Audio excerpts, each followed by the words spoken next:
Lion king కదా అడవిలో. Okay, lion ఉంది. ఆ లయన్ పాపం, ఆ లయన్కి చిన్న బేబీ లయన్ పుట్టింది. ఏం పుట్టింది? Mother lion, small baby lion. ఓకేనా, బేబీ లయన్. సో ఈ మదర్ లయన్ బేబీ లయన్కి బర్త్ ఇచ్చిన తర్వాత ఈ మదర్ లయన్ పాపం హెల్త్ బాగాలేక చనిపోయింది. పాపం కదా, చనిపోయింది. అయితే ఈ చిన్న బేబీ లయన్ ఏం చేసిందంటే మమ్మీ మమ్మీ మమ్మీ మమ్మీ అని ఏడుస్తూ ఉంది. పాపం ఏడుస్తూ ఉంది. ఒక రోజు ఏం జరిగిందంటే అడవిలో ఎప్పుడు కనిపించట్లేదు బేబీ లయన్కి. వాళ్ళ మమ్మీ లేదు కదా, చనిపోయింది కదా, పాపం హెల్త్ బాగాలేక. సో ఈ బేబీ లయన్ మాత్రమే ఎదురు చూస్తూ వాళ్ళ మమ్మీ వస్తుందేమో అని ఎదురు చూస్తూ ఉంది. కానీ ఎవ్వరు కనిపించలేదు. అయితే బేబీ లయన్ ఏం చేసిందంటే ఇలా ఒకసారి దూరంగా చూసింది అనమాట.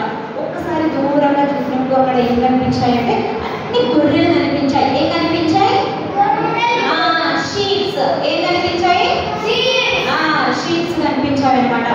ఆ గొర్రెలు కనిపించిన వెంటనే ఈ చిన్న బేబీ లైన్ ఏమనుకుందంటే నేను సేమ్ ఆ గొర్రెలాగే ఉన్నాను కదా అని చెప్పి ఆ గొర్రెల యజమానుడు ఉంటాడు కదా, కాపరి ఉంటాడు కదా, ఆ గొర్రెల కాపరి దగ్గరికి వెళ్ళి అడుగుతుంది అనమాట. మా మమ్మీ లేదు, మా మమ్మీ చనిపోయింది, నాకు ఎవ్వరూ లేరు, నాతో ఎవరు ఫ్రెండ్షిప్ చేయట్లేదు, నన్ను మీలో ఒకరిగా చేసుకుంటారా? నేను కూడా సేమ్ షీప్స్ లాగా ఉన్నాను కదా, నేను కూడా మీతో వచ్చేస్తాను అని అడుగుతుంది అనమాట.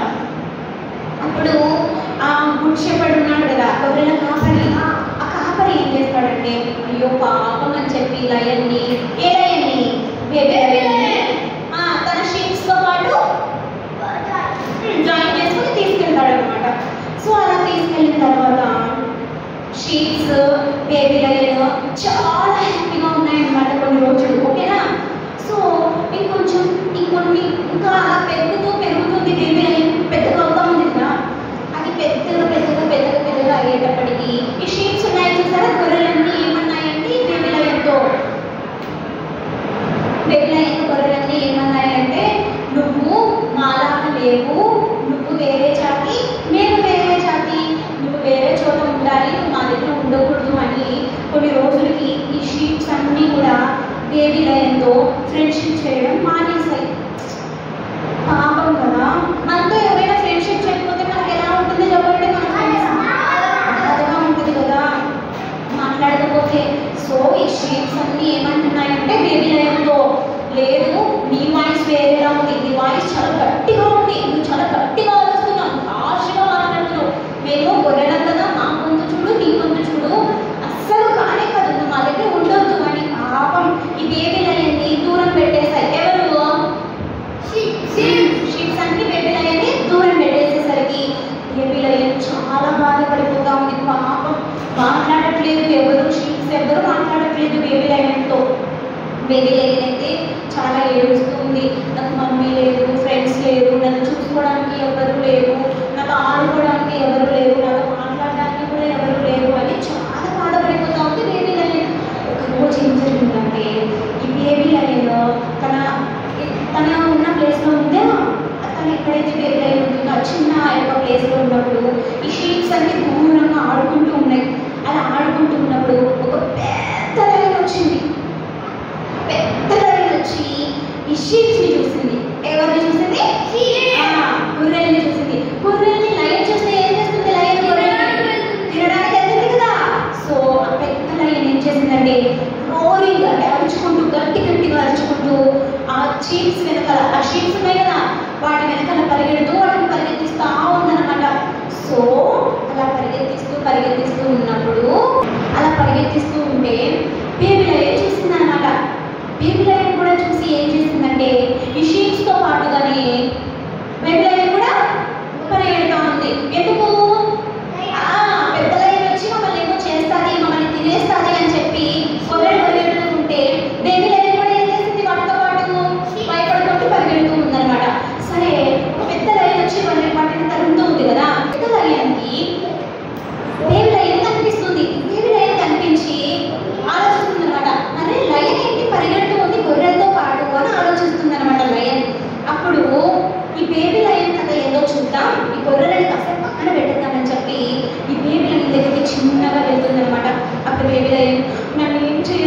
తినేయొద్దు, నన్ను కాపాడు, నన్ను ఏం చేయొద్దు, ప్లీజ్ నన్ను తినేయొద్దు, నాకు మమ్మీ లేదు, డాడీ లేదు, నాకు ఫ్రెండ్స్ ఎవరు లేరు, నాతో ఎవ్వరు ఆడుకోరు, నన్ను అందరూ దూరం పెట్టేశారు, నన్ను ఏం చేయొద్దు అని చెప్తుందన్నమాట. ఇప్పుడు ఆ లయన్ ఉంది కదా, పెద్ద లయన్, బిగ్ లయన్, అప్పుడు అది ఏమంటుందంటే, అరే నీకేమైనా పిచ్చా, అసలు నీ వాల్యూ ఏంటో తెలుసా, నువ్వు ఎంత స్పెషలో తెలుసా, నువ్వు అసలు ఈ జంగిల్ అంతా కింగ్, నువ్వు తెలుసా, నువ్వు అసలు ఏమనుకుంటున్నావు నీ గురించి అంటే తను అప్పుడు అంటుందన్నమాట. బేబీ లయన్ ఏమంటుందంటే, నేను కూడా గొర్రెనే కదా, నువ్వు నన్ను తినేస్తావు, నన్ను ఏం చేయొద్దు అని అంటే, ఏ పిచ్చిదానా నీకు నువ్వెవరో నీకు చూపిస్తాను రా అని ఒక పెద్ద బాయ్ ఉంటుంది కదా, ఆ బాయ్ తెలుస్తుంది మీకు, బాయ్లో ఏముంటాయి, బాయ్లో ఏముంటాయి, బాయ్లో ఇలా ముఖం పెట్టి చూసుకున్నారనమాట ఇద్దరు. బిగ్ లయన్ చూస్తుంది, బేబీ లయన్ చూస్తుంది. సో బిగ్ లయన్ బేబీ లయన్తో ఏం చెప్తుంది, చూడు చూడు నువ్వు నాలాగే ఉన్నావు కదా అంటే, అవును నేను నీలాగే ఉన్నాను అంటే, ఇప్పుడు నేను లయనా అంటే, అప్పుడు ఆ లయన్ ఏం చేస్తుందంటే, ఓహో నేను లయనా, నేను కింగా, వావ్ నన్ను చూసి అన్ని భయపడాలా, వావ్ అవునా నాకు అంత వాల్యూ ఉందా, నేను స్పెషలా అని అంటుందన్నమాట. అవును నువ్వు చాలా స్పెషల్ అని చెప్తుందన్నమాట. చూడండి దాని వాల్యూ తనకి ఫస్ట్ తెలియలేదు కదా, తను ఏమనుకుంది, బేబీ లయన్ గొర్రెని అనుకుంది, కానీ అదేంటి లయన్, లయన్ అంటే అడవిలో కింగ్, రాజు కదా. So you are a very special kid. ఎవరు నువ్వు, స్పెషల్ చిల్డ్రన్. మనం స్పెషల్ చిల్డ్రన్ కదా, మనం స్పెషల్ గా ఉన్నాం. ఎవరికి మనం స్పెషల్ గా ఉన్నాం, యేసయ్యకు స్పెషల్ గా ఉన్నాం. సేమ్ మీకు ఒక విషయం తెలుసా, ఇదేలాగే బైబిల్లో కూడా ఎబ్బేజు అని అంటుంటారు. ఏం పేరు, ఏం పేరు అంకుల్ పేరు, ఈయన పేరుకు అర్థం ఏంటంటే వేదన. ఏంటి ఎందుకు వాళ్ళ అమ్మ ఎబ్బేజుకు వేదన అని పేరు పెట్టింది అంటే, సేమ్ మదర్ లయన్ ప్రెగ్నెన్సీతో ఉన్నప్పుడు చాలా ఇబ్బంది పడి బేబీ లయన్ని బతికించినట్టు ఇచ్చింది కదా, అప్పుడు ఏమైపోయింది, మదర్ లయన్ చనిపోయింది. సేమ్ ఎబ్బేజు వాళ్ళ అమ్మ కూడా ఎక్కువ పెయిన్స్ వచ్చేసి వాళ్ళ అమ్మకు, ఎబ్బేజు వాళ్ళ అమ్మకు, అంకుల్ వాళ్ళ అమ్మకు ఎక్కువ పెయిన్ వచ్చేసిన తర్వాత ఈ అంకుల్ పుట్టిన వెంటనే వాళ్ళ మదర్ కూడా ఏమైపోయారు, చనిపోయారు. సో వాళ్ళ అమ్మ, నేను ఎక్కువ వేదన, వేదన అంటే బాధ, ఓకేనా, నేను ఎక్కువ బాధపడి ఈ కుమారుణ్ణి కన్నాను కాబట్టి, ఈ కిడ్నీ నేను కన్నాను కాబట్టి ఈ అబ్బాయికి ఎబ్బేజు అనే పేరు పెడదామని వాళ్ళ అమ్మ అనుకొని ఏమని పేరు పెట్టింది, ఎబ్బేజు. ఆ ఎబ్బేజు పేరు అర్థం ఏంటి, వేదన. సో ఎబ్బేజు అంకుల్తో కూడా ఎవ్వరు మాట్లాడేవాళ్ళు కాదు, ఎవ్వరు. వాళ్ళకి ఎబ్బేజుకి చాలా మంది సిబ్లింగ్స్ ఉన్నారు, అంటే తమ్ముళ్ళు ఉన్నారు, అన్నలు ఉన్నారు, అందరూ ఉన్నారు, కానీ ఎవ్వరు ఎబ్బేజు అంకుల్తో మాట్లాడారనమాట.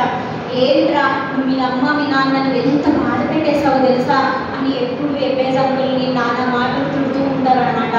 ఎవ్వరు ఫ్రెండ్స్ లేరు, ఎవరు వచ్చి మాట్లాడారనమాట ఎబ్బేజు అంకుల్తో. అప్పుడు ఎబ్బేజు అంకుల్ ఏం చేశాడంటే చాలా బాధపడిపోయాడు అనమాట. సేమ్ బేబీ లయన్ బాధపడిందే, అలాగే బాధపడ్డాడు ఎబ్బేజు అంకుల్.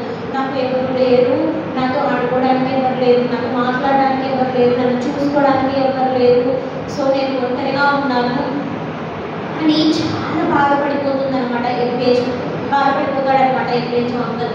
అయితే ఒక రోజు ఎబ్బేజు అంకుల్ ఏమనుకున్నాడంటే, నో నేను స్పెషల్గా ఉన్నాను, నన్ను స్పెషల్గా ఒకరు క్రియేట్ చేశారు, నేను స్పెషల్గా ఉన్నాను, నన్ను ఎంతమంది వద్దనుకున్నా, ఎంతమంది నన్ను కాదనుకున్నా, నాతో ఎవ్వరు ఫ్రెండ్షిప్ చేయకపోయినా సరే నా కోసము, కేవలం నా కోసం మాత్రమే ఆలోచిస్తూ, నా కోసమే నన్నే ప్రేమిస్తూ ఉండే వ్యక్తి, నన్నే ప్రేమిస్తూ ఉండేవాడు ఒకరు ఉన్నారు. ఆయన ఎవరు, దేవుడు. ఎవరు, గాడ్, దేవుడు ఉన్నాడు. సో అందుకే కదా జీసస్ loves you more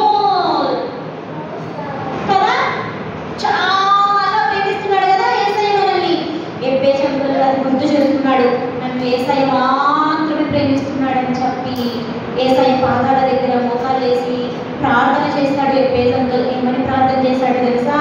అయ్యా, నాకున్నటువంటి ఈ బాధను తీసివేయి ప్రభువా, నన్ను జ్ఞాపకం చేసుకోదండి, నాకు ఏ కీడు రాకుండా చూసుకోదండి అని చాలా గొప్ప ప్రార్థన చేస్తాడు అనమాట.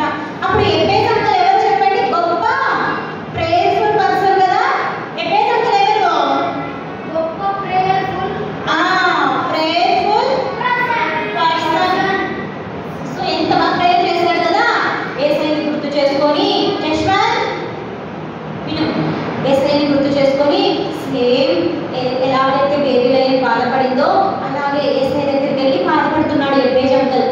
నన్ను జ్ఞాపకం చేసుకో తండ్రి, నన్ను కీడులో నుంచి తప్పించు, నా బాధల నుంచి నన్ను కాపాడు అని ప్రార్థన చేసుకుంటే మీకు ఒకటి తెలుసా? ఎబ్బేజు అంకుల్ వాళ్ళ సిబ్లింగ్స్ ఉన్నారు కదా, వాళ్ళ సహోదరులు అందరికంటే కూడా గొప్ప వ్యక్తిగా అయిపోయాడు. హి వాజ్ అ గ్రేట్ పర్సన్. ఎవరు ఇప్పుడు? ఎబ్బేజు అంకుల్ ఎవరు? Great person. సో ఎలా అయ్యాడు great person? Very good. Prayer చేయడం వల్ల. ఎవరు అలా గ్రేట్నెస్ ఇచ్చారు ఎబ్బేజు అంకుల్ కి? సో ఇప్పుడు మనమంతా స్పెషల్ కిడ్స్ కాదా?